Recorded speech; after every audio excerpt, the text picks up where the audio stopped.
fianakaviana 520 no esorona amin'ny tranony.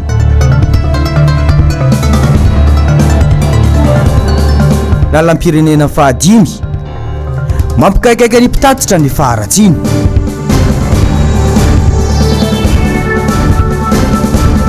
Fifidianana ben'ny tanàna mirarakopana ny fitarainana. Miraba finaritra anao ny tokantrano iray tompo-kilasy tompovavy amin'ity aliny 1 janoary 2024 ity sabotsy alina hitondrana ny fampahalalam-baovao ho anao ihany koa. Ny anomboantsika izany vaovao izany dia mifandraika indrindra amin'ny lafiny sosialy sy ny fiarahamonina araka ny narahana tamin'ny lohatenim-baovao teo dia Tomatsiaro Tanala Versampy ireo fianakaviana etsy Mahamasina. Ireto farany izay tsy maintsy andaonitra ny fonenana ary fantoka amin'izay fanadihadiana izay hoentina aminao anatin'ity rindran-tsary ny tahiry ny aina ity. Ny talata lasa teo ny nahazo fampilazana fa tokony hiala amin'ny trano fonenana ireo fianakaviana misy 520 izay mipetraka ao ambadiky ny Gradin eo Mahamasina. Ny antony dia satria atao fitoerana koa raha ilaina amin'ny fanamboarana ny kianja ireo tranon'ireo raha ny ango-baovao. Reto ny andiany voalohany andao itoerana io fa ny andiany manaraka dia miandry ny andiany fanamboarana faharoa. Tsy nisy fampandranisana nambialoha ity fanalana ity raha ny fanazavana azo amin'ireo fianakaviana. Tsy fantatra ihany koa ny toerana izay hamindrana azy ireo. Marina fampiasan'ny commune Antananarivo avokoa no mipetraka amin'ireto site ireto. Ary efa ny taonany maro izy ireo no mitoetra teto satria dia efa nisy hatramin'ny taona 2024. Azo lazaina fa nanazary sy ny kolokolo ireo trano mihitsy ireo fianakavian'ireo. Noho izany dia tsy marina velively ny filazana fa irony antsoina hoe skater irony izy ireo. Tsy misakana ny asa fanatsarana ny kianjaben'ny Mahamasina ireto fianakaviana ireto saingy ny angaviny hijerena ny hoaviny indrindra izay trano ialofany. Tsy mba afaka ny angataka onitra tamin'ny lany rehetra nandritra izay fanamboaran'izay mantsy ireto fianakaviana ireto raha ny fanazavany fa dia manaiky izay tinendry ny tompon'andraikitra fotsiny ihany sisa.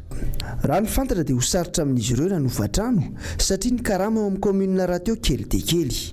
Raha ny hitatena toerana aloha dia tsy mbola misy ny asa manomboka amin'izao. Teratany sinoa mandrefy no matetika mitsidika ny ankanja. Mbola eny ambony sambo ny akora sy ny fitaovana ary ireo teknisianina raha ny vaovao azo. Mitentina $770 tapitrisa no teti-bola n'ity antsoina hoe kianjany Barea ity izay hosahany ny orinasa sinoa iray. Raha ny vinavina dia hovitaina amin'ny jona ho avy izao ny ampahany voalohany amin'ny asa. Any amin'ny taona 2024 ny tokony ho vita tanteraka ny kianjany Barea izay famatsim-bola avy amin'ny FIFA. Ao anatin'izao fampahalalam-baovao izao ihany koa dia tsy araka ny zavamisy sy ny vaovao aheliny ny pomba ny fitondrana sy ireo mpitondra eto Antananarivo ny zavamisy any amin'ny lalam-pirenena fahadimy sy ny lalam-pirenena fa-140 any. Tamin'ny herinandro lasa teo moa dia nisy ny fidinana ifotony izay nataon'ny RMDM nanaraka izany tany an-toerana Germaine Menjanahary sy Manoran-Demalala eo amin'ny rindran-tsary ny Andry Rakotomalala. Ity ilay lalana izay naresaka tao amin'ny tambazotra serasera Facebook hoe merci président izay nataon'ny ekipa ny fitondrana tip-top tahaka izao. Miala kilometra vitsany Tomasina no manomboka izy ity. Raha ny tarehimarika izay voaray dia 4 kilometatra mahery kely no totalin'ny lalana izay natao tip-top tahaka izao. Dao arahantsika ny toyny avy eo.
mazava ho azy fa tsy misy fanamboarana io lalana io mandra-pahatonga ao feno rivo atsinanana izay tsy izy ireo mpitatitra lalambe zany tegna marigny tokony mba ankifegny fa tsy tapatapany tobilinay zao vao namboarigny zao maratra dolo mitety lalagny ya maratra zay manentretien tsy medigny herinandro fa maratra dolo valantobily jiaby zay eo lalagna ratsy tsy raha manjary tsy vita amboary izy koa raha manjary amboary antsasaka versement herinandro lany ntsasany azo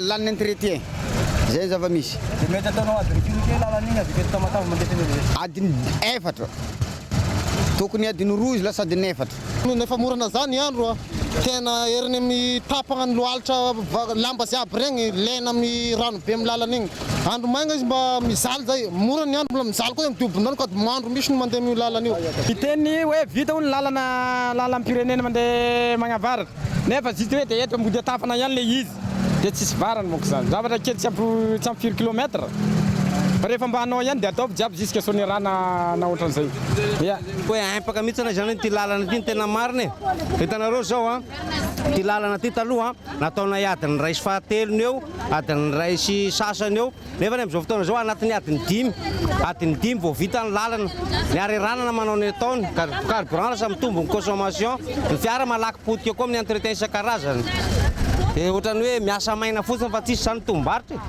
hoe tsy misakafo tsy mihitany hoanina dia miasa foana fa raha ny ala tsy andalana aloha dia tena mandreraka amin'ny TRN5 ty ny tena marina manamboatra kelikely fotsiny dia miala koa tsy fantatra hoe makaiza na mipasaza rehefa menimenina mihitsy zao miara tsy andalana io hoanao manokana zao mety mandany eo amin'ny ny entretien am'izao entretien fotsiny ia raha par semaine aloha zany ohatra hoe entretien no jerentsika anohany amin'ny tafiditra amina ataontsika hoe 10 alina sy 3 hetsy isan-kerinandro farafakeliny zay satria na vidiny rotule fotsiny ohatra hoe rotule pivot manolo rotule pivot na mety par semaine manolo rotule pivot roa farafakeliny dia ny rotule violette koa zao ohatra zay ihany koa rotule de direction ray alina hatra ambody tafagna ihany le vita béton fa manomboka alolokelina ambody tafagna ka hatrany folo pointy ratsy daholo mbola tsy vita tegna ratsy tobily ty tsy mbola ampitaogna araiky izy efa karany etany aky entretieninay 5 millions par mois fitondram-panjakana nizaka fa hoe namboariny lalan'igny karakory namboarigny le lala fa herina ambody tafagna aloha kely nambody atafagna raha tsy vita tsisy ampandray izy agnatiny 3 vola dia miherigna amin'ny laonina koa zegny le ny gratigny re tsy hiova amin'ny heviny ary tsy anaiky ny anotofana ny tanimbariny izy ireo mponina etry Ambohitrimanjaka sy ireo avy amin'ny kominina telo hafa ary ny ao amin'ny fokotany Anosy be zay vola nisy androany ny fionan'ireo mponina teny an-toerana sy ny avy eo anivon'ny RMDM Asin'Andriamalala sy Tokiramarolanina nanao an'izay fanadihadiana izay nampirehitra ny fahatezeran'ny vahoaka voakasiky ny tetikasa Tanamasoandro indray ny filazan'ny mpanolotsaina ny filohan'ny Repoblika Omaly izay nilaza fa tsy maintsy atao ny tetikasa Tanamasoandro iverina indray araka izany hetsika fanaon'ireo vahoaka tsy mankasitraka ny fantofana ny tanimbary tsy miady irery intsony ny vahoaka n'Ambohitrimanjaka fa efa maro no miray feo aminy toy ny solotena ny mpiray-tanindrazana avy any ivelany ary indrindra ny RMDM gaga fa hoe malagasy ny tambary tamin'ny fanoterana tambary fa nilaza zareo reo hoe ahoana ny totofana ny tary amin'ny 67 ahoana ny totofana tetsy tambary nandrina ahoana ny totofana teristero tsy malagasy mihitsy nitondra fa colon ary tamin'ny andron'ny colon dia nisy ny office du riz azadino zany potehana ny vary tsy ho hinana vary raha malagasy ny any tany anaty sopotra aza loarana hodorona ary tantara ny resako eto oka zava ary fahatelo faefatra aza mbola natao ndraiky io raha bala tafondro ny vary totona alona rano alona anaty barika atao ina atao hoe balana tafondro zany natonga le hoe tafondro vary masaka ny endra malagasy fanambanina gasy be da be natao tamin'ny vary fa tsy nisy mihitsy malagasy nanota tanimbary mazava zay teniko zay ny vahoaka etsy Ambohitrimanjaka dia laza fa anisan'ny vakoka eto amin'ny firenena ka tsy azo eritreretin'ny saina ny antofana ny lemakibe tsy mitatatra satria isaky ny miteny isika mpanao politika dia hoe masina ny tanindrazana aoka reo ajaitsika sy oeketsika ny Mahamasina ny tanindrazana anome lesona na hafatra ho an'ireo zay mieritreritra ny asarobidiny tany any. Ny tany nataon'Andriamanitra mifaningotraina amin'ny olombelona satria nataon'Andriamanitra mialoha ny tany zay Andriamanitra vao nanao ny olona ary ny tany no volavolain'Andriamanitra nataony ho olona ary raha misy raha latsaka amin'ny tany marary ty tany ty satria tsy zakany tany satria mifaningotraina aminy ny olombelona ary raha misy koa mikasika ny tany tsy zakany olombelona satria mafy aminy satria tany nangalana azy tany koa ny iafarana ka sarobidy amin'ny olombelona ny tany mbony tany ihany koa no isakafoanatsika ivelomatsika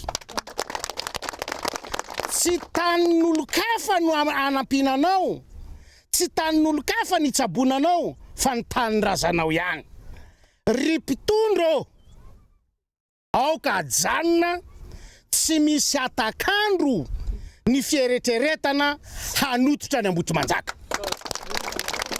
Raha araka ny loharam-baovao dia hidina etsy Ambotrimanjaka indray ireo solon-tenany avy amin'ny fitonam-panjakana amin'ny herinandro avy eo.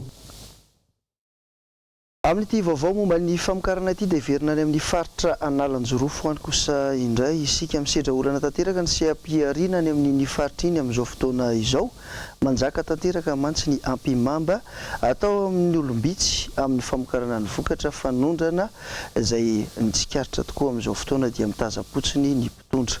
Dia raha tsika ny andinindiny izay hoentin'ny Germaine Menjanahary eo amin'ny rindran-tsary ny Andry Rakoto Malala. Ny fototra mihitsy no olana ho an'ireo mpandraraha madinika any amin'ny faritra Analanjorofo. Nofoanany fitsarana mantsy ny vokatry ny fifidianana ireo mpikambany anteny merany varotra ao antoerana. Any ka afaka manao izay tiany atao ireo mpandraraha vaventy. Hatramin'izao dia hodininy fanjakana tsy hita ny tsy fisiny izany ao Fenorivo Antsinanana. Asa enim-bolana ny chambre de commerce. Enim-bolana na ordonnateur secondaire ny président ny asa ara-dalàna pendant enim-bolana efa nisy fivoriana maromaro natao nisy didim-pitsarana ny voaka ny ray avy any amin'ny tribunal administratif tany Tamatavy milaza fa annulé ilay élection efa heritaona zay dia tsy miasa ny chambre de commerce tsy misy ninina azonaina atao dia na ny affaire courante raha tsy mandeha heritaona reo mpiasa ny chambre de commerce reo tsy nandray karama tsy misy azony chambre de commerce atao tsony amin'ireo mpandraraha zay tompon'ny chambre de commerce dikan'izany tsy misy mpiaro tsony ny mpandraraha satria mission ny chambre de commerce dia zay natao jouer ny rôle interface dia natao hiaro an'ireo mpandraraha reo natao anampy an'ireo mpandraraha reo amina formation anampy azy amin'ny fitadiavana lalam-barotra anampy azy amin'ny rehetrarehetra. Raha ny fanadiadinana izay natao dia misy ambadika politika ny fampiatona ny vokatra sy ny tsy fandraisana fanapahan-kevitra momba io olany chambre de commerce ao Fenorivo Antsinanana io. Ka boraraka tanteraka ny fivoahan'ireo vokatra ao amin'ny faritra amin'izao fotoana izao.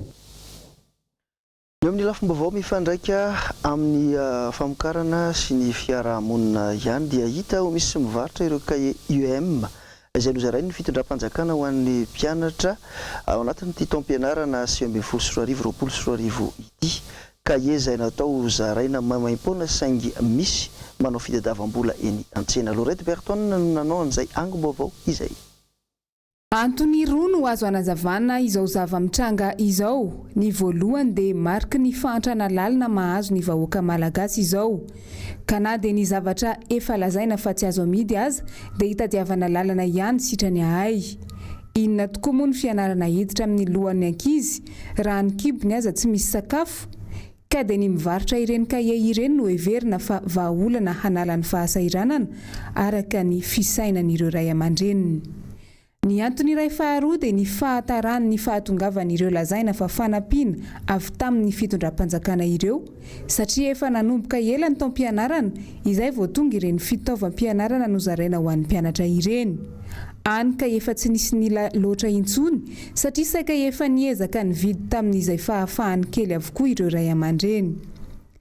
Mampanontany tena ihany ny fahitana ny endrik'ireo kahie nozaraina ho an'ny mpianatra madinika any amin'ny sekolim-panjakana ireny, fitaovana izay mampibaribary ny lokony antokony fitondrana ankehitriny no sady mampivandravandra ihany koa ny soratra hoe IEM, fanadotona sahady ny fisaina ny zaza malagasy mba tsy hahita fomba fijery hafa ankoatra ireny amin'ny fonony kahie ampiasainy ireny.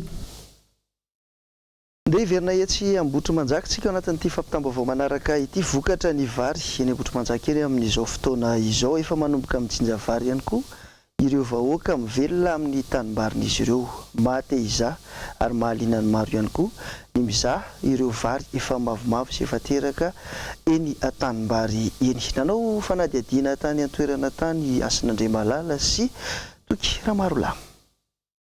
Toy izao raha atao indray mitompo maso ny akanton'ilay makibetsy mitatatra etsy Ambotro Manjaka, rehefa vokatra ny vary maitso manompo mavo ny loko rehetra izay jeren'ny maso raha mijery ny tanimbary.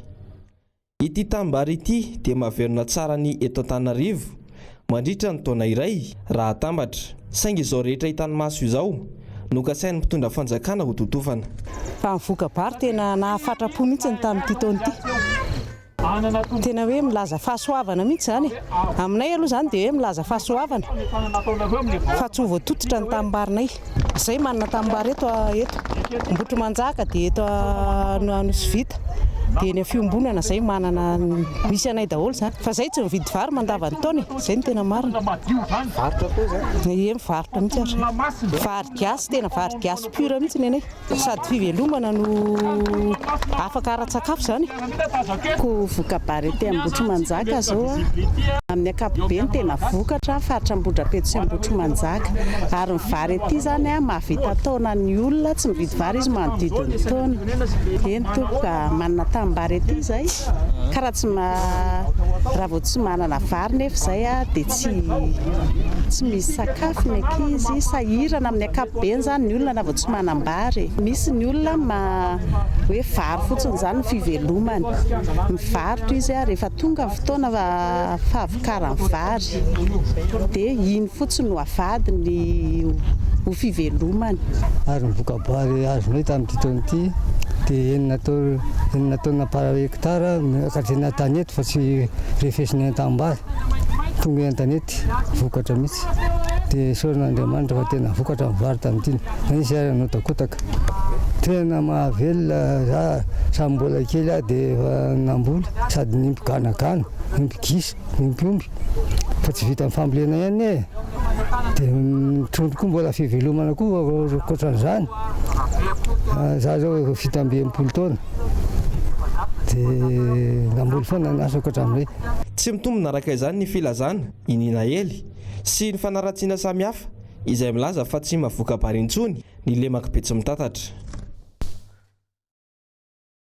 Velom-boly ireo mpamboly nefa tao matsiaro mitantaina ho toy ny Sobaka Kambodiriana trany ihany koa noho ny fampitandremana sy ny fampitahorana ny anotorana ny tanimbarin'izy ireo hatrany isan'andro vaky izao.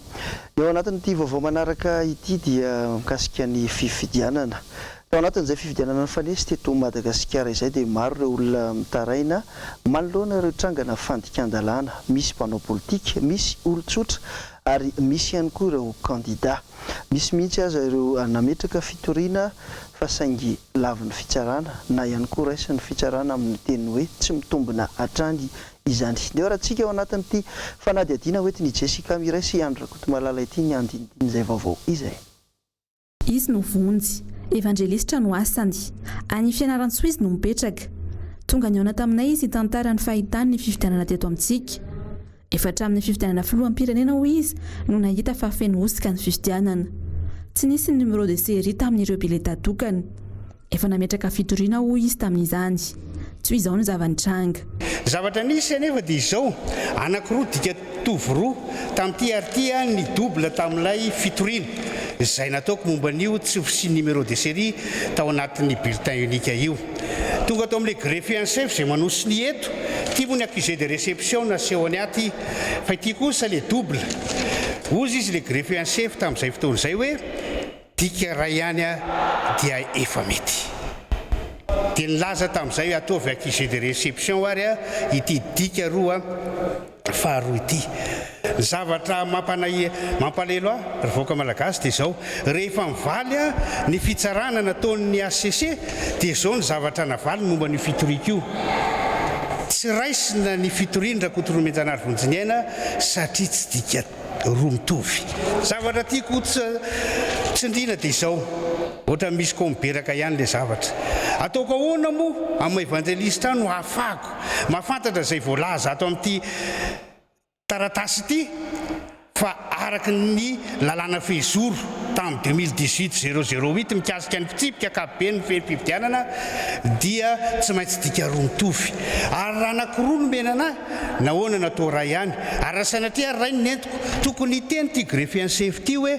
tokony ho roa no entinao a mandana atao voroa fa dia zavatra ko miberaka mihitsy le zavatra tao raha ny fitantarany vonjy hatrany ny andro izay fiovana izy tamin'ireo fifidianana taty aoriana saingy tsy nisy izany tsy nisy foana ihany ny numéro de série tamin'ireo bileta tokany na tamin'ny fifidianana solomavambahoaka na be ny tanàna sy mpanolontsaina farany teo izay no antony nijoroany vavolombelona izao sy mpanao politika izy sy kandidata amin'ny fifidianana nisy fa olo-tsotra olo-pirenena samy joro mahita tany tsy fahamarinana atao ampanjakana ny alatra eto amintsika mandalo izy izao no eto Antananarivo ka manararaotra mampiseho ny nitranga taminy mbola manodidina an'izay fifidianana dia ny fifidianana farany teo ny fifidianana be ny tanàna sy mpanolontsaina dia maro ary manomboka mipotra tsikelikely ireo lesika tamin'ny fifidianana iny maro tsy fahatomombanana tsikaritry ny firaisamonim-pirenena tsikaritry ny olon-tsotra ihany koa saingy indrisy fa afenina tsy natao ho hitan'ny besin'ny maro anefa izany nany ny heviny ihany koa teo anivon'ny RMDM sy ny solombavam-bahoakan'i Madagasikara hoety ny Ravira Zafimahenina sy Mathieu Princy tsy ny teto Antananarivo ihany no nanaovany kandidata ny fanjakana Amboletra hatrany amin'ny faritra ny adivan'izy ireo hatramin'ny farany teny amin'ny fitsarana eto tsy Antananarivo fotsiny sisa Antananarivo reny no resaka satria solombavam-bahoakan'i Madagasikara izahay na tany amin'ny faritra hafa dia tsy teny afa-tsy faritra Tomasina iny ny tany Ambatondrazaka ny tao Moramanga ny tany Andrebakely tany Ambatondrazaka tany tia manandresy dia noresena teo anatreny tribunal administratif tany Tomasina ary nolarina fahateny RD natao lany ny tao Ambatondrazaka elanena Ambatokely dia kely no teo amin'ny candidatim sy candidat RD telo amby folo nandratsidiso ny tena ny vaton'ny fanelanerana ny tao Moramanga ny elanelana be dia nofoanana ny tao Moramanga dia averina ny fifidianana kanefa ny candidatim mandresy eto Antananarivo moa zany dia flagrant be io fa nialatra vehivava ny fanitenany lisy-pifidianana io ny olona tena mitsara ary mandala ny famarinana sy ny lalàna rehetra dia farafakely ny nanatanteraka ny confrontation liste électorale tamin'ny solombavam-bahoaka sy tamin'ny communal mantoa zay tsy natao dia fantatra fa tena aony lakle ty famarinana ity toy nefa voahomana mialoha ny valim-pitsarana tia nametraka fanontaniana ao anatin'ny saiko mavisatra loatra ve ny zavatra ho tabahana ato ka tsy maintsy 3 ny mpitsara hitsara azy sa efa didy tsy maintsy ho avoaka mihitsy atao masaka eto an-tanàna ny 3 sa ho fenona 3 daholo ny zavatra rehetra zay ho atao faharoa ny amaroa ny mpitambony filaminana tonga teo fitsarana no atao ny mpitory sy ny toriana no atsoina ino natonga ny mpitambony filaminana marobe amin'izao fotoana izao ihany koa dia mbola mitoy ny fanoherana ataon'ireo mponina amin'ny commune ambanivohitra Belalanda mikasika ny tsy fetezana tamin'ny voka-pifidianana farany teo iny tsy manaiky ary manohatra ny falan'in'ilay candidat-mpanjakana ireo mponina Jessica Miray sy Tahiriniaina no nanao an'izay fanangonam-baovao izay tsy eto andrenivohitra ihany tany Tsiombe ny vava no lasa lova ny asa fanasoavana ny vahoaka tezitra ny solombavam-bahoaka ny Tsiombe misy mitady amingana amin'ny asany raha milaza ny zava-misy any amin'ny fatra iadidiny ka manohitohina ny fitondrana. Raha nisy fanehoan-kevitra nataoko mahakasika ny resaka karapanondro tamin'ny fotoanandrony dia efa nisy sahady raha ny olona niteny tamiko tamin'izany fotoana zany hoe ianao dia manelingelina anao madame député ohatrany hoe manelingelina zany tsy fantatra ny fomba ny tena dikan'le izy dia taty aoriana nandefa misy olona zany nandefa mpanao gazety any Tsiombe nanadihady hoe hitadiavana dossier tsy mety hitadiavana dossier io député io satria manelingelina tsy action iny fa réaction amiko dikan'izay mamono ny zavatra efa nieritreretiko pesahany dia ny fanamafisako azy koa araka ny tenin'ireny olona reny 2016-2017 ny CLD teneniny maniny tsy ny teny 2018 koa ngefa niasa dia niasa ny 2018 nefa dia ho tantaraiko eto dia anamboarana tranobe bahoaka anankiray zay entreprise avy any Ambovombe nahazo an'le asa dia entreprise avy any Ambovombe nahazo any asa zanaky ny questeur anay Jean Michel zay coordonnateur ny TGV any Androy izay nalatsaka be ny tanàna tsy nilany teo lasa n'le asa ray taona amin'izao mbola tsy vita io asa io ray taona sady tsy vita no tsy vita amin'ny tokony ilana azy. Araka ny hitantsika tany amin'ny sary teo iny dia vaovao tao distrikany Tsiombe no narahantsika teo iny fa araka ny fanampahafantarana tery aloha ihany dia tsy nanaiky ireo mponina fa manohatra hatrany ny fahalan'iny ilay candidat mpanjakana izay ananan'izy ireo Ayasy Pirofo mitohoka amin'ny tenda ny amin'ny tsy fitezana tamin'iny fifidianana iny tao amin'ny commune ambanivohitra Belalande teo rahantsika ny andindininy izay. Raha tsy ahivitsika efa notanterana teto amin'ny vavaon'ny MBS ny fanoheran'ny mponina ao Belalande distrikany Toliary faharoa faritra Atsimo andrefana ny voka-pifidianana tany an-toerana candidat mpanjakana trano no niterena olanina tsy manaiky izany araka izany ireo mponina sy ny candidat iray avy any an-toerana Badehaki Jules avy amin'ny antoko MTS. Zahay bekoaky zahay fikambenam-behivavy bekoaky mijoro eto zao zahay tsy manengy vato kolikoli io Aifaty, Amangily, Ambalaboy. Tenkenginay masikuro. La zahay masikuro avao. La nivango kubay fa nivonina rahay. Fera hatundu kabari. Kayiu ilana kuanga. Zahay tsy tia kulikuli. Meranay tsy azo vilindrala. Fa fitiava avao ilanay. Ka miangavy zahay. Miangava tanandro tompoko aoka ny marina mba aboaky fa poritsy mahatiaro poritsy zahay vahoaka madiniky raha ohatsy ka kolikolo no kiainanay amin'izao fotoana inany zao tsy lavariaka fa ny raha volany koto dia tsotra ny raha tsy mahafalifoanay vahoaky ny Belalanda zay commune Belalanda dia resaka amin'ity halabato ty avao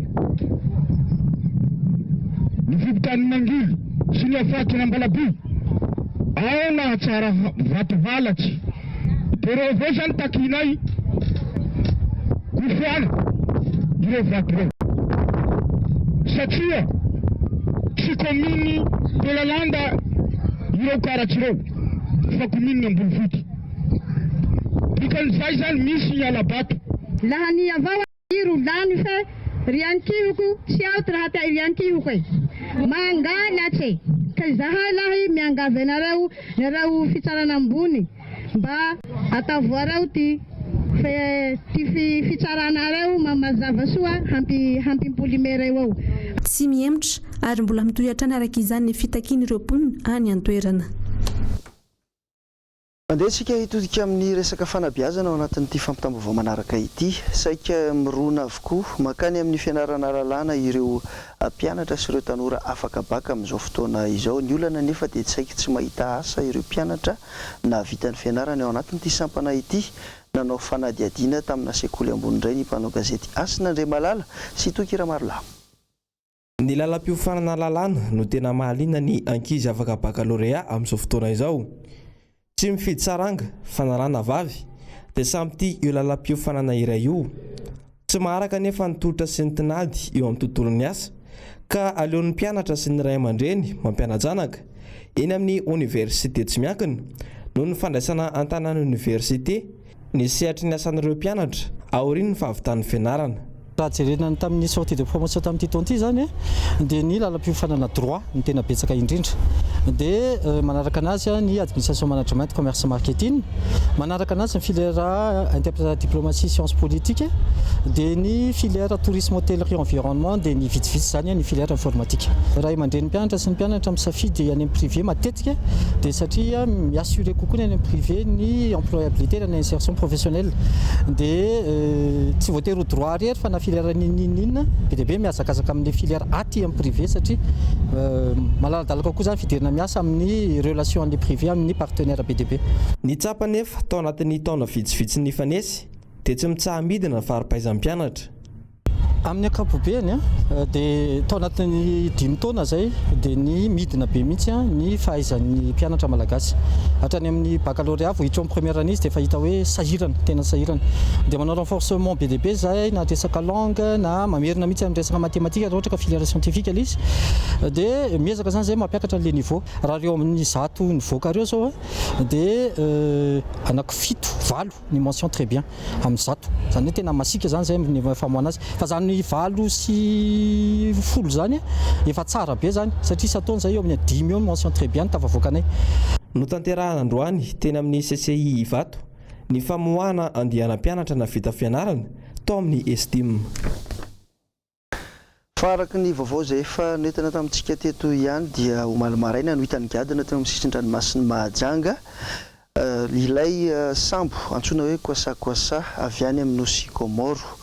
Itsy hitana nandritra ny tapabolana izy ity izay nahitana olona 13 teratany komorianina tao anatiny zany sambo kely izany. Dia raha tsika ny andindiny zay hoe ny Lorette Berton sy Andry Rakotomalala. Ny anakefatra amin'ireo teratany komorianina izay nafefika ny ranomasina tao Mahajanga no efa afaka hiverina any aminy raha mpitso alahady 12 janoary. Miandry amin'ny alahady heriny indray ny 7 ambiny vao afaka hamonjy ny tany Eviny ihany koa. Io ny vaovao farany voaray momba ireo olona 13 tao anatin'ilay sambo Kwasa avy any Anjouan. Ny fanjakana komorianina no nandray an-tanana ny famerenana azy ireo nody ary efa nahazo tapakila ny fiaramanidina ho amin'izany avokoa izy rehetra. Raha tsy ahifina dia ny 27 Desambra 2010 sy 2000 lasa teo no niala tao Anjouan ity sambo ity hiazo any Moely. Zazalahy kely iray, vehivavy anakefatra ka bevoka ny iray tamin'ireo ary lehilahy ny 9. Ireo no mpandeha tao anatiny. Noho ny andro ratsy tamin'iny farany taona iny anefa dia nisedra olana ilay sambo antsoina hoe Mlezy 3 ka tsy hita popoka intsony ary dia izao natody ny ranomasina tany amin'ny sisin-tany Madagasikara ao andrefana izao.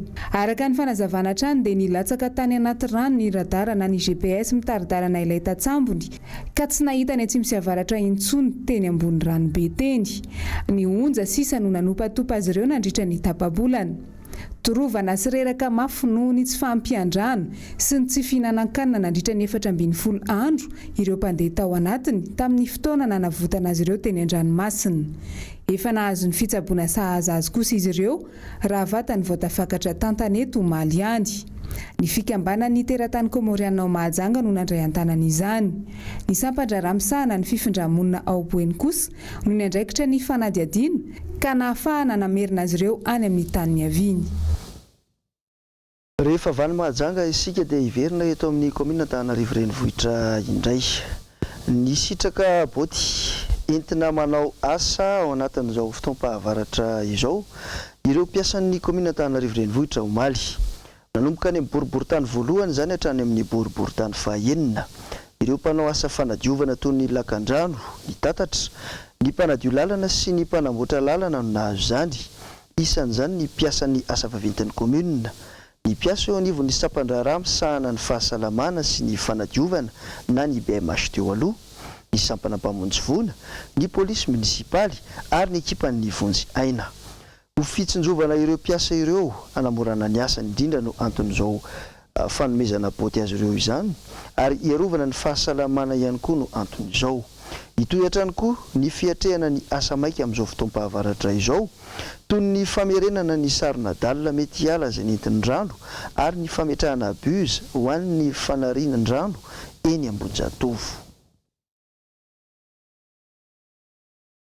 Fa ity vaovao hoe tsika manakatona ny fampahalalam-baovao amin'izao alina izao ity dia 3 andro teoriana no fantatra fa tafika iranianina no nitifitra tsinahy ilay Boeing 737 ny Ukraine Airlines rehefa nanaovana fanadihadiana lalina tao anatin'izany ity Boeing ity moa izay nahafatesana olona miisa 770 amin'zato ny anjera tao Teheran ny alarobia lasa teo. Edena Eliano nanao ny fanadihadiana.